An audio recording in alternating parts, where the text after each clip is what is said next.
እንደ ሎሬቱ ያሉ የሀገሩ አርካዎች ኢትዮጵያን ኢትዮጵያ ያሰኙ ግዙፍ ስብዕናዎች የትውልዱ ድልድይ ናቸው። ዛሬን ከነገ ትላንትን ከዛሬ ያስተሳስራሉ። የአንድ ሀገር ትልቅነት የሚለካው ታሪካዊ ቅርሶቿንና የሀገር ባለውለታዎቿን በክብር በያዘችበት ልክ ነው የሚለው የመደመር መንግስት ያለውን ሆኖ የተናገረውን ሰርቶ አሳይቷል። በዘመን ኑረት ውስጥ ኢትዮጵያን የሰፉ በልኳ የገለጡትን ሲያከብር ሎሬት ጸጋዬ ገብረመድህንን ከደመቀባት አዲስ አበባ ተወልዶ እስካረፈባት አምቦ ጎረምቲ ማስታወሻዎቹ ይቀመጡ፣ ስራዎቹ የሚዘከሩ ዘንድ ትኩረት ሰጥቷል። ግዙፍ ስሙ ተሰፍሮ የሚያልቀው አበርክቶው ትውልድ እያፈራ ሌሎች ጸጋዮችን እየፈጠረ ይሄድ ዘንድም በጠቅላይ ሚኒስትር አብይ አህመድ የመደመር መጽሐፍ ሽያጭ የቀዳማዊት እመቤት ጽሕፈት ቤት የኢፈቦሩ ትምህርት ቤት በስሙ ተሰይሞ ለምርቃት በቅቷል።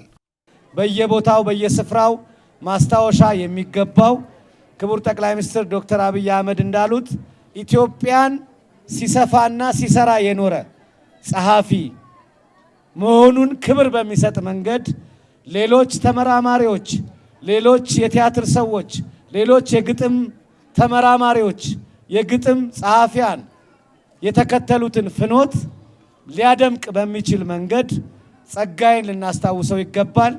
የሱ ዝክርና ትውስታ እዚህ ለተደረደሩት የነገው ትውልድ ደራሲዎች፣ ጸሐፊዎች፣ ተዋንያን፣ ተመራማሪዎች ትዕምርት ይሆን ዘንድ በር ይሆን ዘንድ ጠንክረን መስራት እንደሚገባን በባህልና ስፖርት ሚኒስቴር ስም መልእክት እናስተላልፋለን።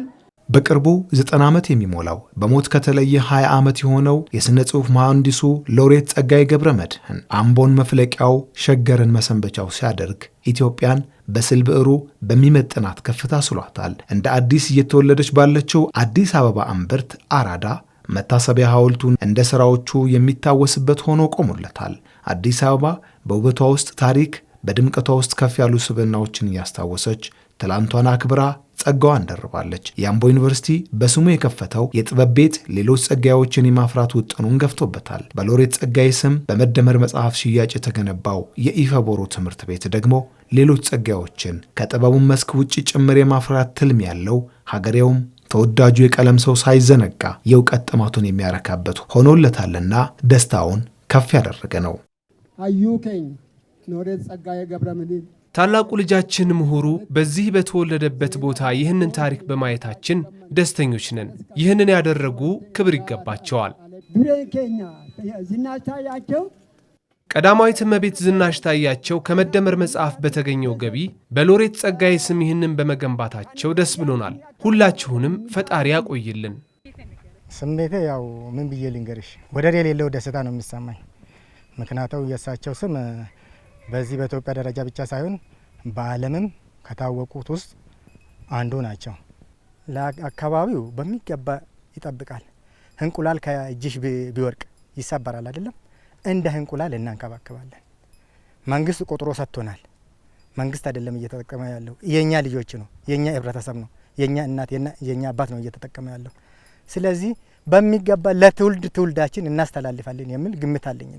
ባለውለታዎቿን የማታከብር ሀገር አዳዲስ ባለውለታዎችን ማፍራት አትችልም የሚለው የመደመር መንግስት ሎሬት ጸጋዬን ክብርና በርክቶውን በሚመጥን መልኩ እንዲታወስ ይሰራ።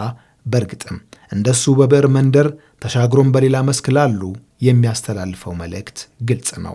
የቀዳማዊት እመቤት ጽሕፈት ቤት በክቡር ጠቅላይ ሚኒስትራችን አማካኝነት በተደረገው ድጋፍ መሰረት የተሰራ በስማቸው የተሰራ ሁለተኛና ከፍተኛ የትምህርት ተቋም ተማሪዎች የሚማሩበት በመምጣት በጣም በልዩ ሁኔታ ይህንን ዕለት ለማስታወስ ሞክረናል።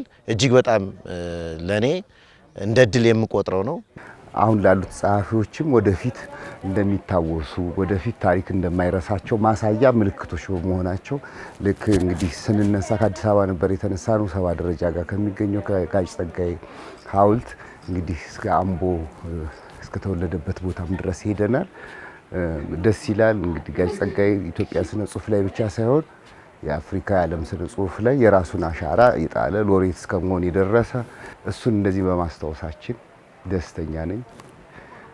ባለቅኔው፣ ገጣሚው፣ ጸሐፌ ተውኔቱ ሎሬት ጸጋዬ ገብረመድህን ሕያው ሥራው ዛሬም ኢትዮጵያን እንደሸመነ ነው። ክብርና ፍቅሩን የተቋደሰችው ውቧ አዲስ አበባም በውበቷ ውስጥ ቦታ ሰጥተዋለች። አምቦ ጎረምቲም ስታስበው መሰሎቹ እንዲፈጠሩ በመትጋት ሆኗል።